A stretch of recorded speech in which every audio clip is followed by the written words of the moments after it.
Menyambut Hari Raya Natal 25 Desember 2022, sejumlah gereja di Palembang tengah melakukan persiapan. Salah satunya di Gereja Katolik Paroki Santo Yosef. Pemuda gereja sudah melakukan latihan sebagai persiapan pelaksanaan misa Natal. Persiapan Natal sudah dilakukan sejak 2 pekan sebelumnya. Pihak gereja juga menggelar aksi sosial dengan membagikan sembako pada warga kurang beruntung.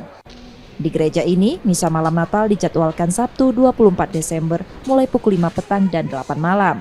Dilanjutkan dengan misa Natal pagi pukul 6.30 dan 8.30 keesokan harinya.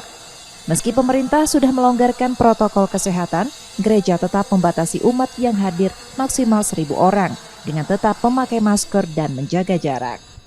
Ya, rangkaian misa untuk Natal tahun ini dipersiapkan 2 minggu yang lalu, yaitu dengan mempersiapkan latihan-latihan baik itu melalui kelompok-kelompok, misalnya KOR, kelompok misdinar, kemudian juga kelompok-kelompok petugas Mazmur maupun juga lektor. Jadi 2 minggu yang lalu sebelum hari Natal itu sudah ada persiapan, termasuk mempersiapkan untuk gua Natal, karena kekasan dalam gereja Katolik kalau Natal itu ada gua Natalnya.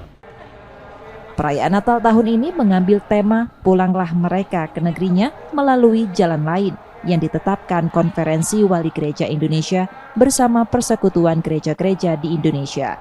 Makna tersebut berarti keanekaragaman merupakan anugerah Tuhan yang harus dirawat dan dikembangkan.